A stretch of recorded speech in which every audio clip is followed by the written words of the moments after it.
We've all seen those clickbait ads. You know, the ones that say, this one simple trick will completely transform your health or your finances or whatever.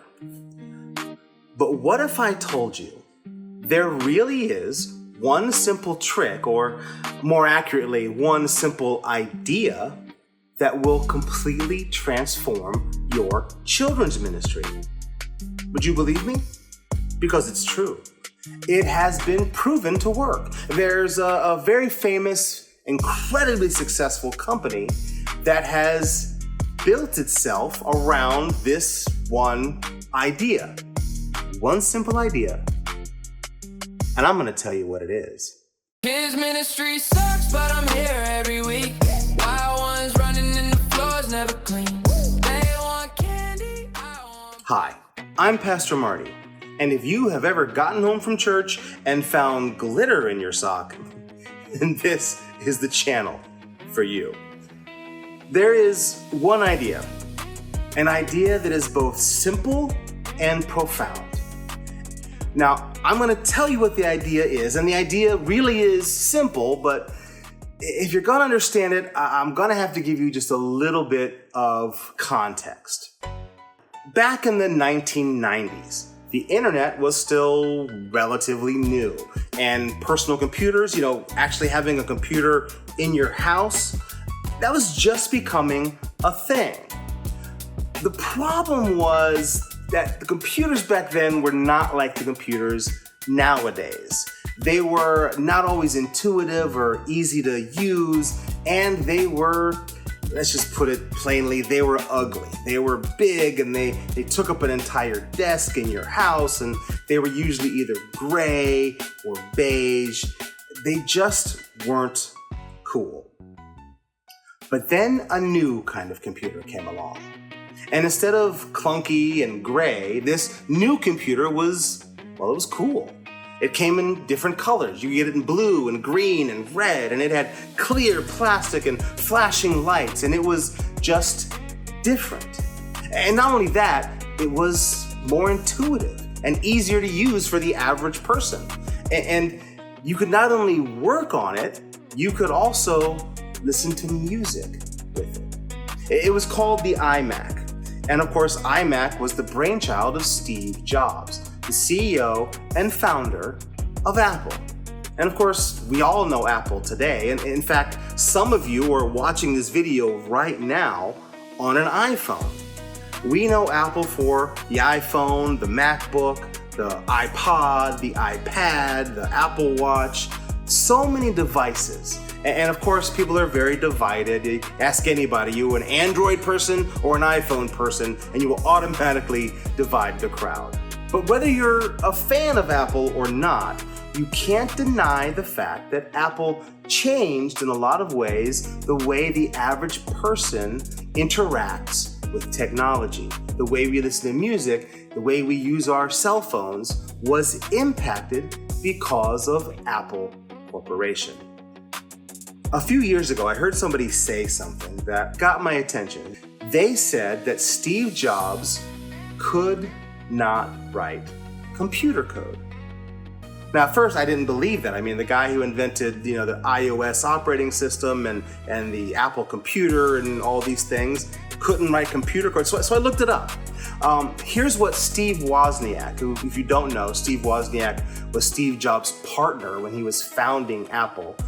He said, and this is a quote from him, he said, "Steve didn't ever code.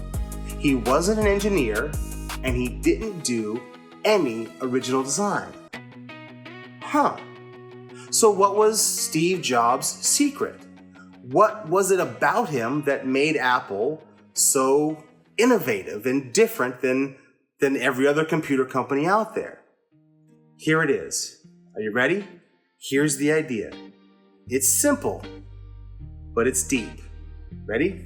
Here we go. Steve Jobs was not an expert at understanding the technology.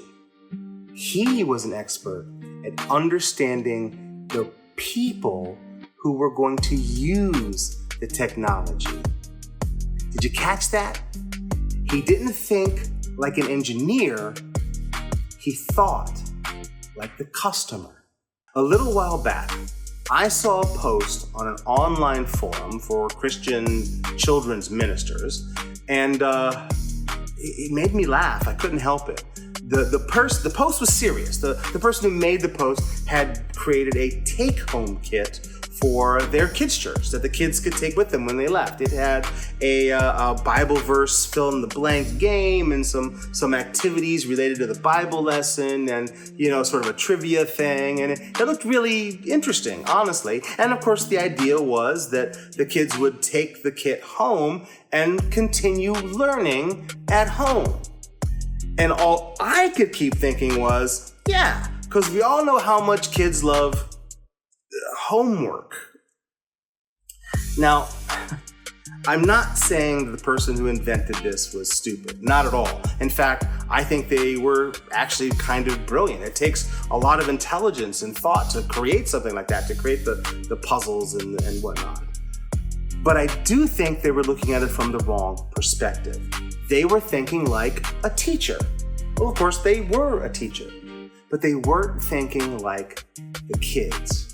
Coming from someone like me who writes their own kids' curriculum, it sounds like a really great idea.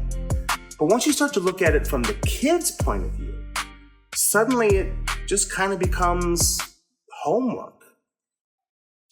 I had a young lady who joined our kids' ministry team at the church where I am the children's pastor. She came to kids' church for the first time, and she asked me what I wanted her to do. I gave her kind of an unusual assignment. I told her that I wanted her to go and hang out with the kids. And after service was over, I wanted her to come and tell me what the kids worried about.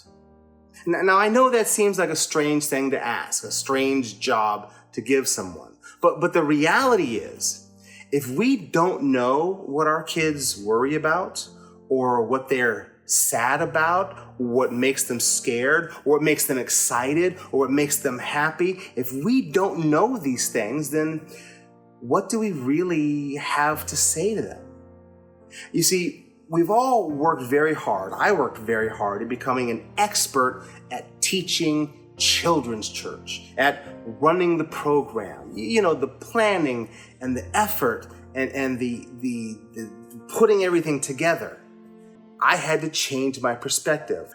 I need to become an expert in how children think, how they feel, what they deal with on a day-to-day basis. Look at things from their point of view. See, I know that if you work in kids ministry, I know you work hard. I know the time and the effort and the energy that goes into what we do. And the trick, the answer to transforming your kids' ministry is not working harder. It's not doing more. It's not necessarily even learning some new skill. It's changing our perspective, looking at things from their point of view, not just our point of view. Instead of asking, how can I get my kids to sing this worship song? What if instead we asked, if I were an 8-year-old kid that was just brought to church, even though honestly I would have rather stayed home and played video games, what would make me care about a worship song? See, now if you can answer that question, the other question answers itself. You see, that is what this channel is all about.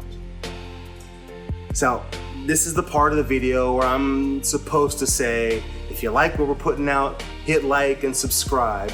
But I'm sure that you already know what a big deal it is things like that are for a channel like this one that is just starting out. A simple like, a comment, a subscription, it really means a whole lot. But more than anything, you know what I really want? If you could leave a comment, say something. I think that it's important for us to discuss not just the technical, how to get in planning center and schedule your team, That's important, but I think there's some other things, some of the difficulties, some of the struggles, some of the things that we need to just be honest about. That's the stuff we need to talk about. Because as much as I love kids ministry, sometimes some of it sucks.